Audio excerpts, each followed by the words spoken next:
ওহ, বাপরে বাপ। এই কি হয়েছে? রতন দা ওখানে এত চিল্লামিল্লি করছিল কেন গো দাঁড়িয়ে? তোমরা আবার নিশ্চয়ই রুচু বাবুদির পিছনে লেগেছো। আরে না রে বাবা, রতনদা আমাদের কিছু বলেনি, ও আক্ষেপ করছিল। মানে বলছে ছেলেদের জন্য কিছুই নেই পৃথিবীতে, যা কিছু সব মেয়েদের জন্য।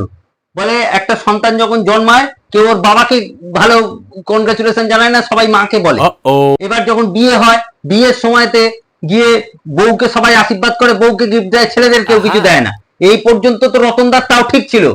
হয়েছে কি, রতনদা 100টা রক্তদান শিবিরে রক্ত দিয়েছে, সেঞ্চুরি করেছে। এবার রক্তদান শিবির থেকে কালকে ফোন করেছিল, ফোন করে বলছে আপনি কখন বাড়িতে থাকবেন, আমি সম্বর্ধনা আমরা দিতে যাবো। তো ভেবেছে বোধহয় ওকে দিতে যাবে। তো বাড়িতে সকাল সকাল ও বেচারি কোথাও বেরোয় নি, বাড়িতে বসেছিল। এবার সকাল সকাল রক্তদান ওই ব্লাড ব্যাংকের লোকেরা ওর বাড়িতে এসছে, এসে বলছে বৌদিকে ডাকুন। তো ভেবেছে বোধহয় বউয়ের সামনে একটা দেবে কিছু।